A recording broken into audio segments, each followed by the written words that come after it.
start right over here. Okay. Hey, Tom, Joe Ambrosino, 7 News Boston. How are you? Good. Saturday is the Hall of Fame announcements. I understand you wrote a letter on behalf of Ty Law. I'm just interested if you can describe what Ty brought to the game and why he's so deserving.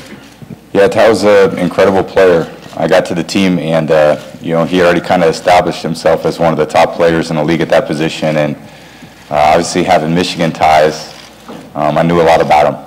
And he was an incredible player for our team, and then went on to some other teams and was their best corner too. And I played against a lot of great corners over the years, and Ty is right up there with the best of them. Tom, we're going right over here. Okay.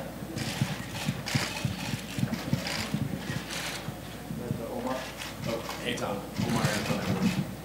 I'm wondering if there's a sense of pride you have that you and Jared are both from the same part of the country, especially when you consider, you know, Julian and C.J. Anderson, Marcus Peters, you know, several big names from there. And then the follow-up to that would be, I heard you on Monday, you and Jared kind of know some of the same people. Is that through the, you know, being NFL quarterbacks, or does it kind of predate that stuff? You know, being from Northern California, I think there's always, you know, you follow those guys and watched CJ for a while. Obviously, Jared knew his background. Marcus from Oakland, and you know, Jules and I feel like we, you know, are brothers in a way, and just a lot of great memories from growing up in that area, and yeah, it's pretty cool. I think NorCal's represented pretty well in this Super Bowl. I've gotten to know Jared just a little bit. Yeah, we do have some mutual friends. It's a pretty small fraternity of quarterbacks in the NFL. So over time, you get to see guys from time to time, but he's had an incredible year. He's a great leader for that team. You know, anytime you can go on the road in the playoffs and win, it tells you a lot about the mental toughness of a team, and certainly Jared, you know, played another great game, as he has all year. Hi, Tom. Susie, how you doing? Good. Susie Colbert, ESPN. You often reference the dedication of being able to play as long as you have. How would you describe the heart and soul that goes into being able to reach 9 Super Bowls? Well, I've been, you know, just beyond blessed. I've said that so many times of being, you know, just, I think when you've been in the position I've been in, you know, you just count your blessings every day. And, you know, I've just been a part of so many great teams that have had the opportunity to play in this game, and it's, you know, it is once in a lifetime, you know, the experience. But, you know, we've just been fortunate to play enough, or play good enough in the playoffs to advance and then get to play in this game. And it's hard to believe that, you know, this is the 9th time doing this. It wasn't always like this. Remember it was a little bit smaller back in the day the first time I did it, and all the events have grown. I think the coverage has grown a lot, quite a bit, just from United States to, I'd say, much more global audience. And I think it's great. I love the sport. You know, so I'm just happy it's growing and happy to see it continue to do so well. We're going in the center. Okay. Hello, Tom. Jesus Sanchez from Grupo Reforma. After 19 years of playing for Coach Belichick, what would you say is the favorite football memory you have with him? Well, we've had, you know, just being a part of so many great wins. I think that's obviously why we're playing. And, you know, he makes a big commitment to our team and is always trying to put us in the best position to succeed. I think those moments, you know, he and I have had a lot of meetings together over the years. We meet at least twice a week, going on 19 years. So it's just, we've had a great working relationship, and, you know, I've learned so much from him. He's been a great mentor for me, taught me so much about football. I was just talking with my friend, you know, how I, you know, see the game now versus how I used to see it.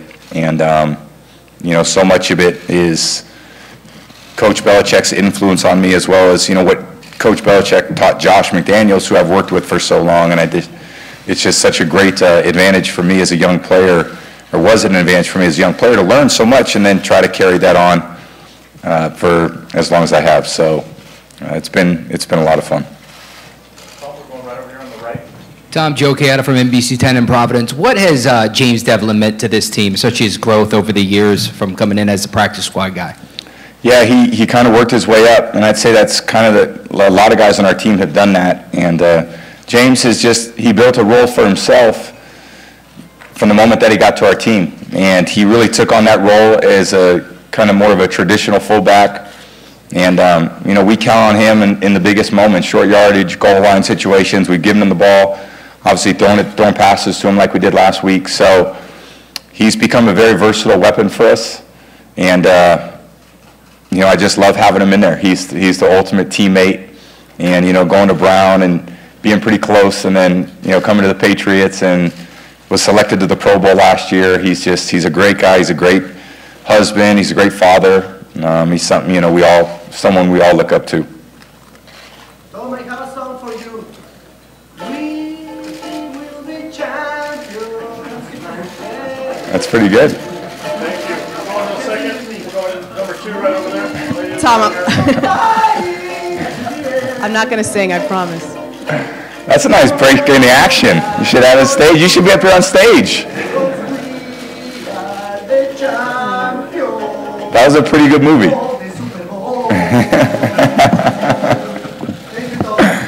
Wonderful, thank you.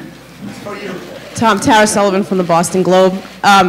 This is a little different, not quite that different, but back in the... You don't want to sing your question? No, Go for you don't it. want me to sing, trust me. The week that you guys beat Green Bay, the Red Sox were there to celebrate their World Series championship, and when you came out of the locker room, you know, they were there. You probably wouldn't know this, but Steve Pierce, who held the door open, was the World Series MVP, is an enormous Patriots fan, the whole family crazy.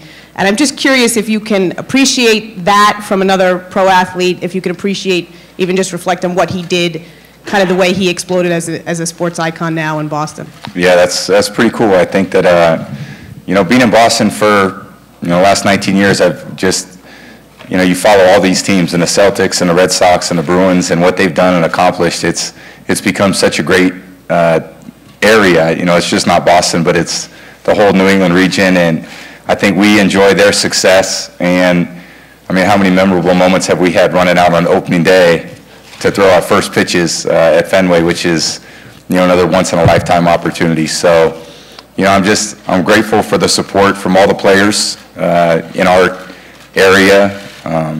You know, we feel the same way about them. So hopefully they're all cheering us on. And, you know, it's very cool to be a part of, you know, such a unique place at a unique time. Hi, Tom. Patrick Izumi, German TV, Pro7. Now, with your football IQ and your experience, is coaching something that you would consider after your career, or would Giselle be opposed to that? From coaching? Yeah, why not? I don't know. I think, who knows? I'll never say never anything. It's probably unlikely at this point, but I still got a little playing left, and we'll figure out what happens after that. You're welcome in Germany. Thank you. Hopefully I visit there this year. I know. Going right over here to the right. Hey, Tom. Alex Merritt, University of Georgia. Can you just speak to the mental fortitude that this team has had throughout the season, despite a bit of a slow start and a lot of negative energy coming in from the fans? Well, I think the football season is, I mean, it's a long, you know, there's obviously a lot of games. It's a long season, and it's a lot like climbing a mountain. It's a lot like running a marathon. You have some really great moments of achievement, and then you have some disappointing things that happen, and you got to kind of figure out your way as you go. And the goal is to reach the top, and only one team really reaches the top. We're pretty close, as the Rams are, but it's tough, and it's a struggle, and it's a daily grind in discipline, determination, mental toughness, all those things that are really intangible to an individual, maybe things you can't necessarily measure, but in the end, that probably matters more than anything you can measure. And I think guys, how they bring a positive, competitive, winning attitude every day is, you know, been a great culture for me to be around. And I think there's been so many players that I played with that represent those things, that, you know, the reason why we've been to 9 Super Bowls was because guys, you know, they want to bring their best and compete every day for the teammate next to them. And you never want to let your teammates down. And I think we just had so many great teammates, some I've seen this week, some that I've got great text messages or emails from. And, you know, we'll represent those guys. They'll be watching this team, seeing if we kind of embody the same characteristics that those championship teams had. And obviously we got one game to try to prove it. Far left in the back. Tom, Amanda Balionis, CBS Sports.